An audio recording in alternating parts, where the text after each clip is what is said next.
Get more of the girl band with chest hair. Boys will be girls on E4 now. But here on Channel 4, Keith Allen meets with the king of chavs. So expect relentless, strong language from the start.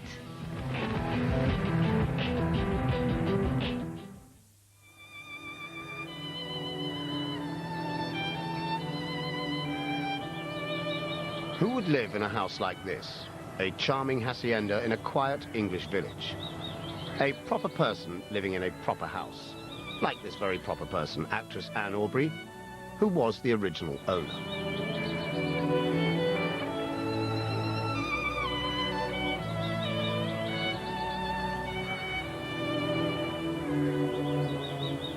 That's how I remember it.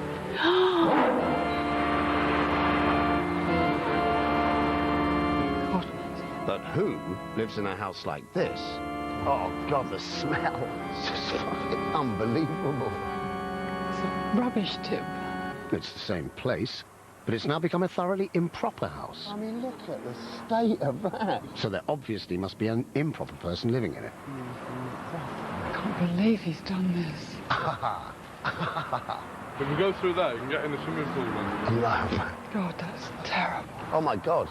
Oh, look, you're full of shit. I mean, look at the dog mess. That is fucking outrageous. Oh, look, you're pissing yourself. Poor little thing. I'm really worried for the guy. I think it's a reflection of the inside of his head. Oh, fuck me.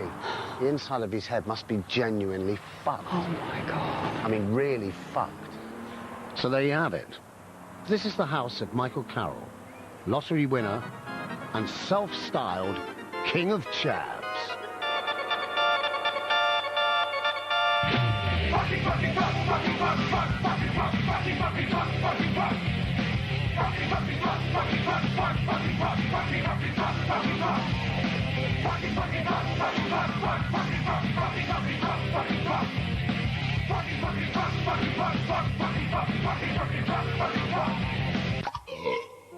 Michael Carroll came from a broken home in Norfolk. Some say he broke most of it. He seemed destined for a life of manual labor and occasional brushes with the law until one day, suddenly, age 19, he became one of the richest people in the country. We reckon there could be just the one lucky lotto jackpot winner tonight, around £9.6 million better off. According to the Sunday Times Rich List, he was sandwiched between Kate Winslet and Charlotte Church, which is a delightful place to be if you like that sort of thing. He was all set to marry his girlfriend, and their baby daughter seemed guaranteed a glittering future. But Mikey is an unusual millionaire. For a start, no one else on the rich list ever treated the press in the way that Mikey does. This time, spitting beer. Any comment then, Michael? Yeah, go yourself. Thank you very much. But then again, the press never treats those other millionaires the way it's treated Mikey for the past 3 years. Have you spent all your money? You get on your money? Yeah, Nobed's just arrived. Everything I'd heard about him was bad news. He served 4 months in prison shortly before he won the lottery and was wearing an electronic tag the day he picked up his winnings. Carroll is a convicted criminal and a multi-millionaire. Magistrates to face charges in connection with allegedly Carroll, stolen who's a power former tools. dustman, has a long list of previous convictions, including theft, driving offences... Carroll has alienated his neighbours by keeping wrecked vehicles in the field behind the house and racing old cars there, sometimes at night. Neighbours say there's no justice. Someone like him shouldn't be allowed to win so much money. Novel burning material, a fridge, tyres and a 50-foot mobile home. Frustrated, annoyed, banging our head on a brick wall. Yesterday, Norfolk police carried out a raid on Mr. Carroll's premises. They discovered what were alleged to be stolen goods and also a quantity of a controlled drug. More than £1,500 worth of cocaine. Treatment and testing order for 2 months. Today the magistrates decided to give him one more chance. I don't think it's fair. I don't think the justice system is right at all. What's country coming to? What's law coming to? Reported a member of the public saw him in a garden with what appeared to be a gun. Virtually no effort to comply with the community service order, and they were thinking of sending him to prison. Last night he was led from Swaffham magistrates in handcuffs and escorted to prison in a Group 4 van. Good job, if you ask me. Best place for him. Should have gone before, a long while ago. But then one day I heard he was planning to raise money for charity by taking part in a boxing match. Mikey Carroll was doing a good deed. Was there perhaps more to him than the brainless lout the media made him out to be? Well, I just had to find out. Welcome to the Repton Boxing Here's Mikey promoting his charity boxing match, which is due to take place in 2 weeks' time. After Mikey Carroll, who's branded the lottery lout against Rhino from Gladiators. I respect him for getting in there. It goes to charity, so it's a good cause, but he's got no chance of winning this now. You've got to be, you've got to be off your head. I think you should stay on the farm and smash the cars up, mate. Fuck you, man. Oh dear, it seems he's decided to do the show right here, right now. And if you think this is violent, then let me tell you, compared to what happens later on when he got warmed up, this is just handbags at dawn. Meet Mikey Carroll after this commercial break.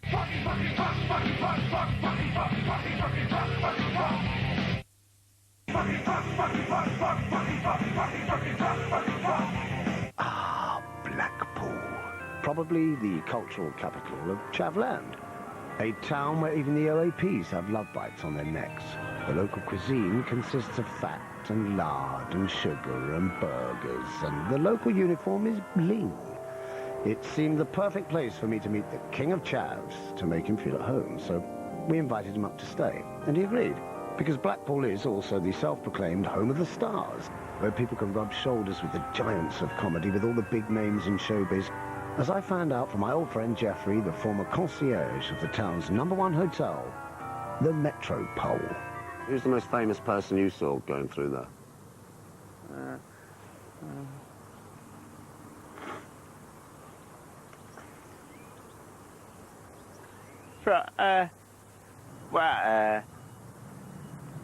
Cannonball, Dana, I've got to think of it. No, quite a few. Freddie Starr. Freddie Starr, Frank Carson, Jimmy Cricket. Chubby Brown.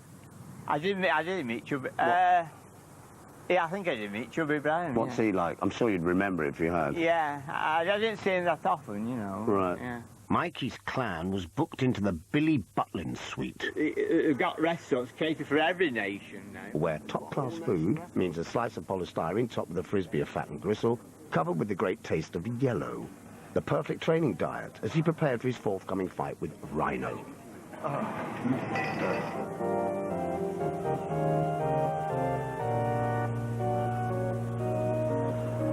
I wanted to take the King of Chavs to survey his kingdom, but either the palaces of Chavdom were too much for Mikey, or he was too much for them. He took one look at the Metropole, they took one look at his clan, and suddenly Mikey was staying at another hotel.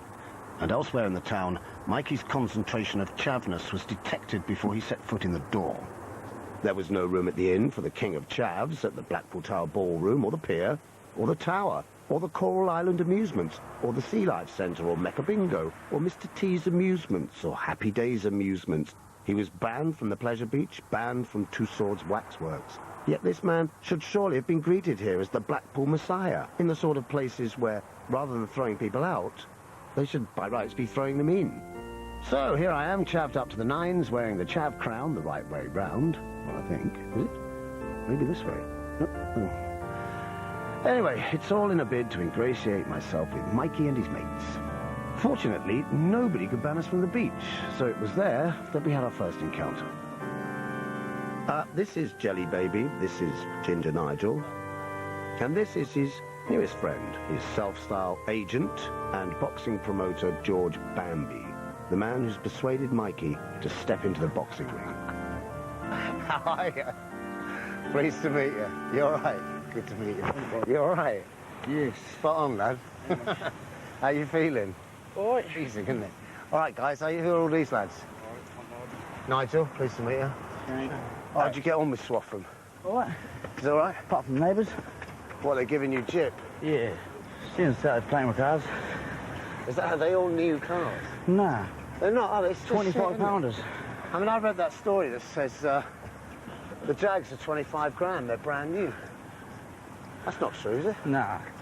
50 quid, 25 quid. Right, should we find a pub? Or at least a doorman who hadn't read the tabloids. Not gonna happen, Yates's Wine Bar. A bit strange, nobody seemed to be drinking any wine. Despite my attempt to chav right up, Mikey saw through my thin ploy. Well, I am twice his age, and I suppose he saw me as an authority figure. Well, me. It's incredible, just incredible. But he was obviously inhibited, maybe even fearful of me. Do you read all the papers about yourself? Yeah. They set up a hotline that anyone who's got a moan about you can immediately get into the council. How do you feel about it? Nothing to me. Right. Do you find that... Cheers. Do you find that people resent you, right? Not for doing what you do, but for doing what you do with £10 million in the bank? Jealousy. Yeah. What's the most annoying thing that's happened to you about all that? I mean, what makes you really angry about it? Trying to get a picture on the door. They're trying what? And they try to get a picture on the door. Really? So about family? And what do they do? Clearly, he was cautious about letting another bear-baiting film crew get too close to him, so I gave up trying to interview him and took him on a guided tour of Blackpool instead. You can always tell when a town died by its shop signs. And Blackpool died in 1971, when holidaymakers first realised it was cheaper to spend a fortnight in sun-kissed Mallorca than stay here in rain-pissed Lancashire. Even though he wasn't saying much, it was starting to dawn on me that Mikey was not the thug I thought he was. In fact, a little later on, I turned out to be the thug I thought I wasn't. You see, the PR people at the pleasure beach had got wind that we might be going there, so they must have alerted their security guards, the Purple Salvation Army Police, to keep us off the premises. Switch that camera off now. Well... Don't touch him. He's coming off. Don't touch anybody. Hey, get off it. This was the moment when I began to revise my opinions of Mikey. Stand on the pavement here.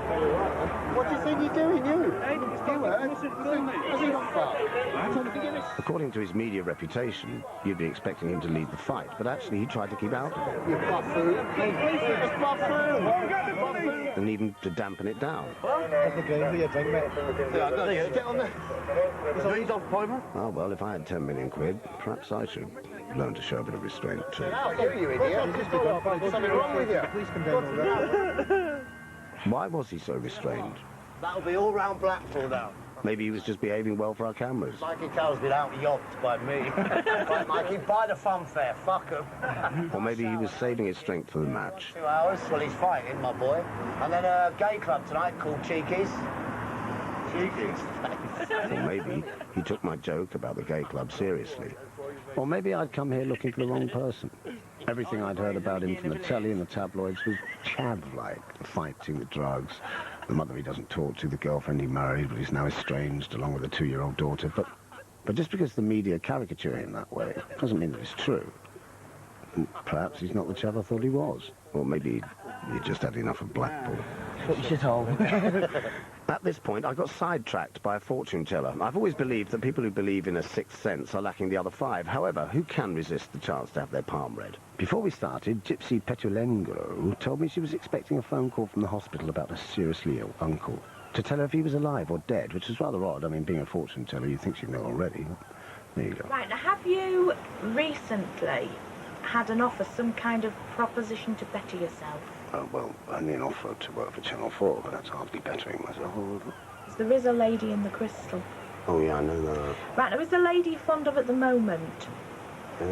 Does she have a J, P or an L anywhere at all in her name? Well, her name is Japilango. Right, it's a J, P. Yeah. Oh, and an L. Yeah. But what is your biggest worry at the moment? I'm working with this, well, I don't know how you describe him, really. He's a young man, very rich. Right, there's going to be a few obstacles that you'll have to overcome. This man is going to boss you a bit. Okay. And you're going to feel like walking away. At this point, my reading was unexpectedly terminated. Excuse me. All right, don't worry. Hello. I'm busy, Lee. I'll ring you back. Bye. Not very nice when you're waiting for somebody to die, is it? By the time I got out, Mikey was missing. I assumed he's had enough of Blackpool. But it turned out he'd returned to Norfolk in a hurry because his swimming pool had been smashed up and one of his dogs had been shot. He'd been having trouble with gangsters claiming to be from the IRA and demanding money, and he thought they might be troubling him again. Threats, extortion, pets being killed, that sort of thing never happened to Mikey before he won the lottery, but now it's just part of his life. That's what happens when you suddenly win 10 million quid and the world knows about it.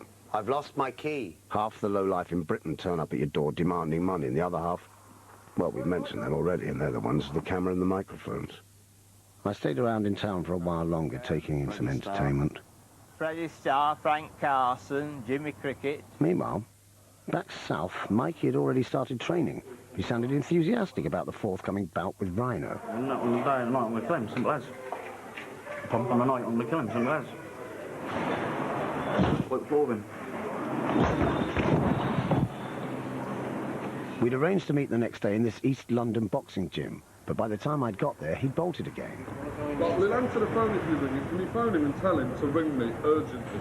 I was told he was doing his training in Norwich that day, weightlifting, bottles of Stella, and doing some horizontal jogging with his current girlfriend, Sammy. This was turning into another Nick Broomfield situation, but then, later on, I was told something very confidentially, quietly, privately. Yeah, his bird's been arrested for drugs or something, and he's got to go back and sort it out. But by now, we were all beginning to wonder why Mr. Bambi's politely assertive phone calls weren't getting through to Mikey's brain. Mikey, it's George.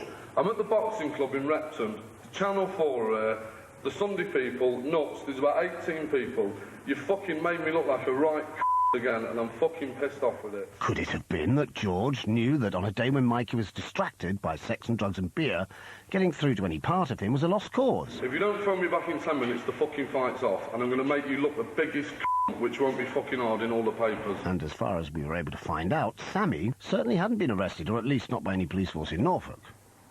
Is that right? Determined not to waste any more time, I drove up to Norfolk to try to talk to Mikey on his home ground. I'd briefly dropped in at his Swaffham house once before, and I wasn't keen on coming back, not just because of the filth and squalor I'd seen there, but because of the poor dog. That's disgusting. Look, his tail's between his legs, bless him. We'd been so concerned about it last time that we'd reported its state to the RSPCA. Hey, man. Just pisses itself, isn't it? But mostly I was looking out of the window at Norfolk, where the only industry is peas, potatoes, peas, turnips, peas, peas, and more fucking peas. Actually, there is one other growth industry around here. I'd been told that this is the country's most popular area for dogging. And it is not walking dogs with leads. No, it's certainly, well, in some cases it might be walking something with leads, but I don't know about dogs. Yeah. Do you mind if at some point when we've done the interview, if in the edit, we just kind of dub up your voice a little bit? Yes. Yeah, is that okay? So I mean, is there any news, you know, in the kind of estate agents' journals that this is the centre of it, and prices are reacting? No. I guess that you've been on the receiving end of the reaction to Mr. Carroll living in that house. Oh, yes, yes. Every single day I go past her, there seems to be yet another vehicle, another caravan, or something beaten up or broken up in the grounds. Right. It's getting to the stage now where you can hardly see the house. Thanks very much indeed. Okay, cheers. Cheers. Cheers, guys.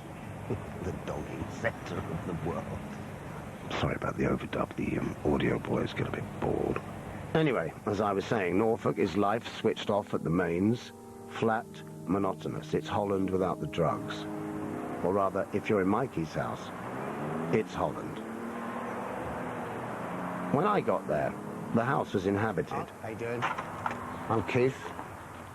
But what I found was nothing like the horror stories I'd seen on TV programs about Mikey. No, this was the darling buds of May on crack. How many dogs you got there? 10. Lady, Liz, Stella, Jameson, Jake, Tyson, Stone, Dosh, Chad. No Pop Larkin, though, just the spitting image of Biffa Bacon's mother. And either the RSPCA had been, or someone here had taken intravenous elbow grease. You all right? That poor dog, who looked so cruelly treated when we went there before, What kind of dog was living in a newly cleaned out run, as happy as Larry or maybe Lassie when he came out to play with the family. He was ill-treated when Mikey bolted. Oh, was he? That's why Mikey bolted, because he'd been ill-treated. Oh, really? Mikey's here. Mikey's here, you're in trouble.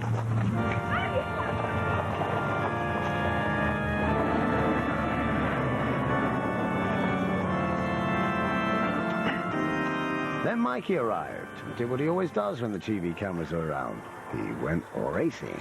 And what about the fearful noise that these people are supposed to make? Well, the racetrack in the field was not what I'd been led to believe from the TV reports I'd seen either. I noticed that some of these cars in the yard were the same cars that had been filmed 2 years ago, engaged in a demolition derby. But I repeat, that was 2 years ago. Now, many didn't even have wheels and were clearly seldom used. So stories of cars being raced and smashed up in his field day after day were another exaggeration by the media. Don't get me wrong. There is plenty of car noise around here. In fact, it's almost noisier than Silverstone Racecourse. But Mikey or his mates cause only a little part of it. Almost all of the constant noise comes from the A47, a dual carriageway with very fast cars and heavy transport thundering past 24 hours a day.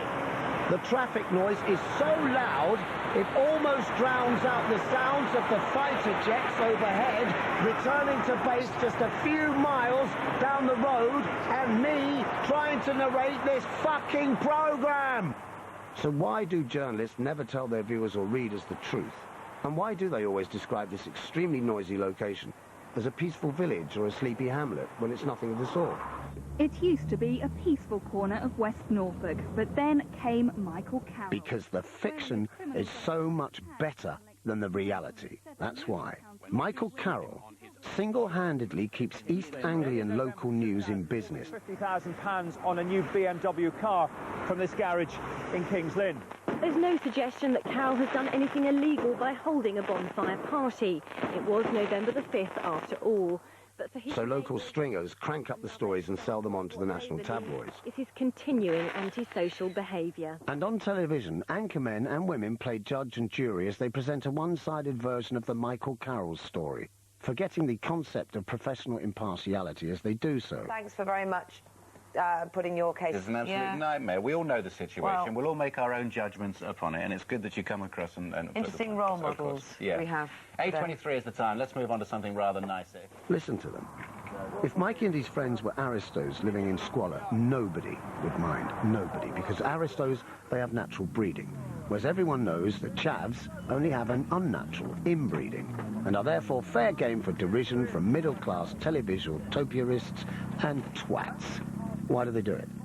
Because they are exactly the sort of people who live in neat and tidy streets just like this, just like their right-minded viewers, which is rather unfortunate for them because even though none of those journalists seem to know it, this is where Michael Carroll actually lives with his girlfriend in a quiet and respectable manner. And on that bombshell, let's pause for a commercial break.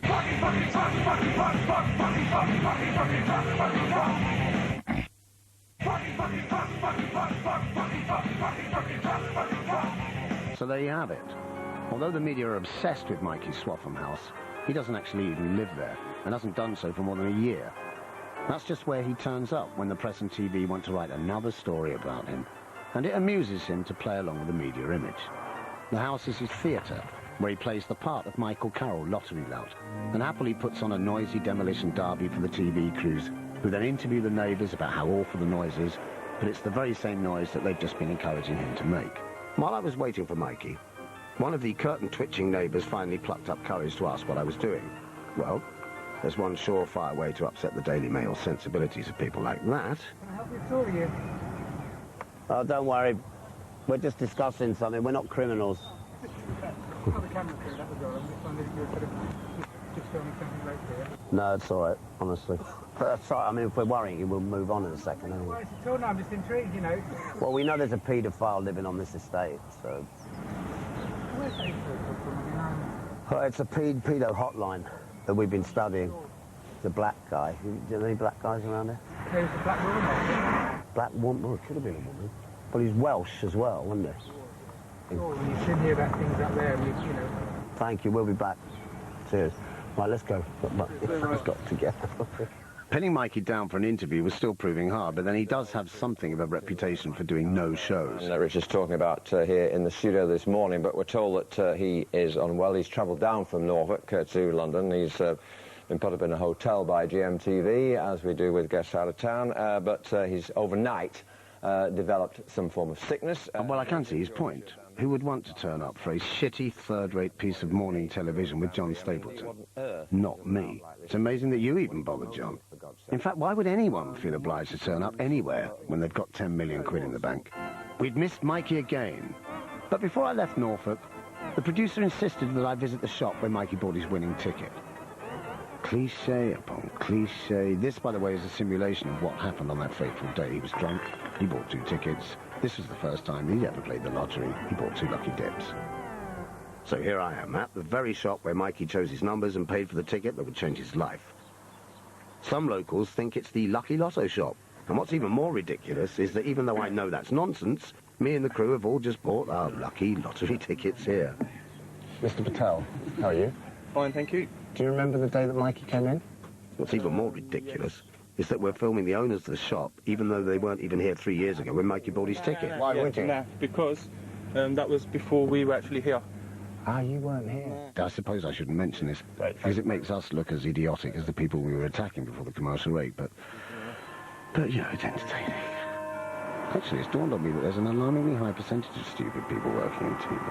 Hard to believe, looking at the programmes, I know, but it's true. But do they really think that only certain people deserve to win the lottery? People entirely unlike Michael Carroll. Well, they're right. But in fact, nobody deserves to win the lottery. Winning is just a fluke. It's random, or what we technically call a lottery. Anyway, why am I pointing the finger and calling other people stupid? I've still not got a proper interview with the star of this documentary, and already, well, we're halfway through. Fortunately, Mikey began to loosen up as the fight grew nearer. All great boxers have their entrance music, and he asked me to help him record some. So a few days before the fight, me, him, and some of his friends got together in a studio to record this hastily composed rap. I've got the money there, I've got the thing on now. That's got to spend a lot. Right, I'll have back. Right, $1,000. You're not a rep from boxing club by 11 tomorrow. So, I'll put 10 grand if you want. oh, bitches, cars, dogs, and drugs.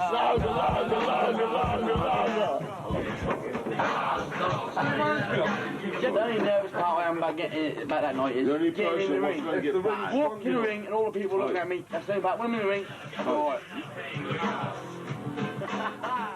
Privately, as we finished making Mikey's entrance music, he asked if he could record something else, something very different.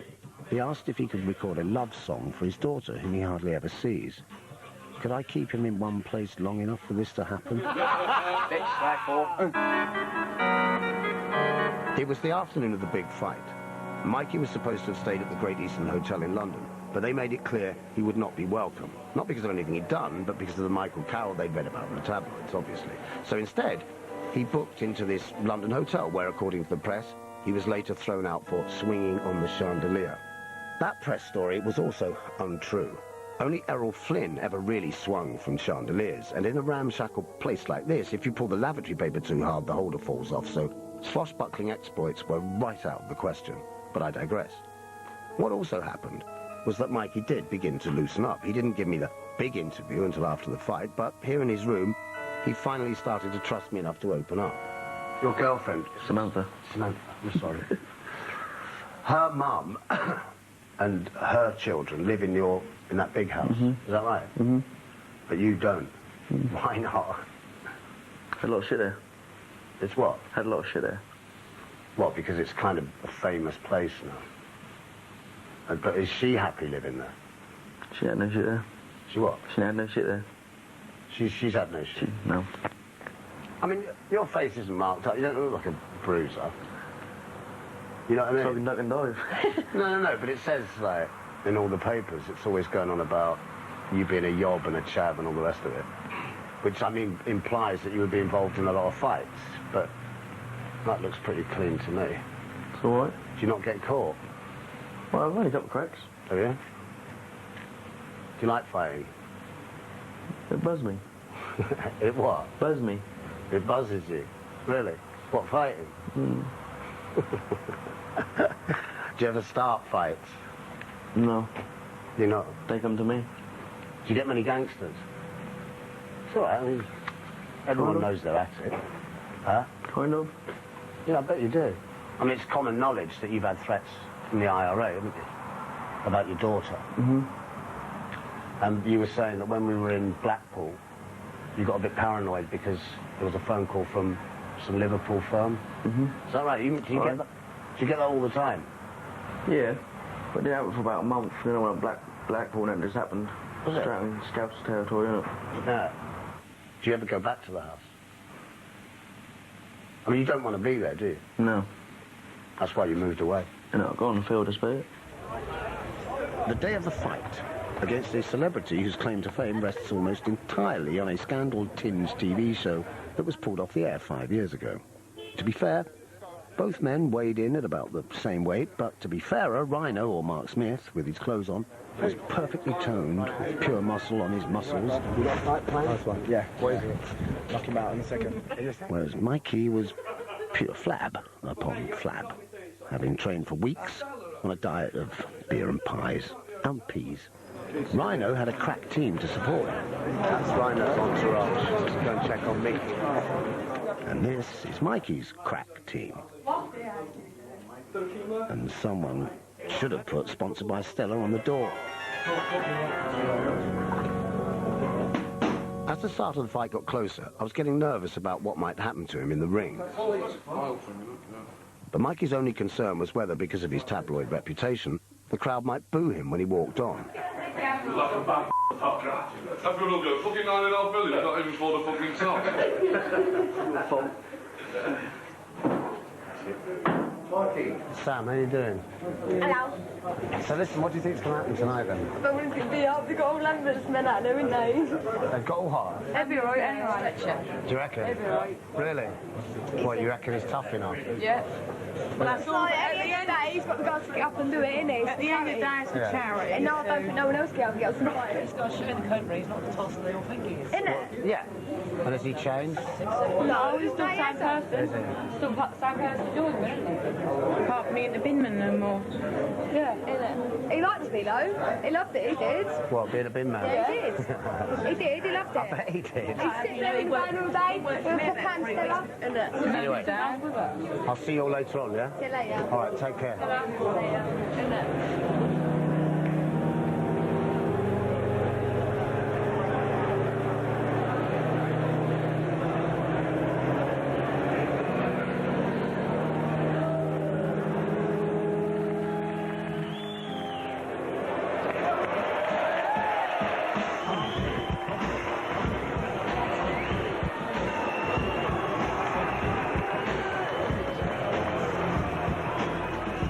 Mikey's fucked up his entrance, but at least there were some cheers amongst the jeers when he came on, and he'd been far more worried about that than about being floored by Rhino. He's clearly got very low self-esteem. Maybe he's started to believe everything the tabloids write about him. But now, he's in the ring, he's about to fight for his charity, and the crowd are wanting blood. So now for the fight commentary, I'll hand over to me. Thank you, me. Unusually for a documentary, I've decided to do the fight commentary myself. And I've invited my friend Chris Eubank to help me analyse the action. So it's fantastic atmosphere here, Chris. Really wonderful. Yes, hello. He looks very calm and... I don't know. I say that was a good punch. I think that came from Rhino. Yes, Rhino's moving very well. His feet are moving he's extremely well. He's sticking him. Ah, Mikey holding the centre of the ring again. Go for the body shots and a right to the head. Wow, I tell you what, yes, he's having a go. He's having a go. He's hitting him again. He's hitting him hard to the body and the chest. Right.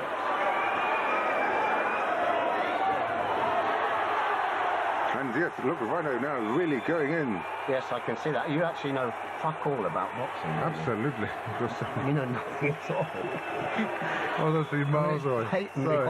I'm just watching the fight. Nothing about boxing whatsoever. Yes, but I do a good Mike Tyson and indeed Frank Bruno. Well, do your Tyson.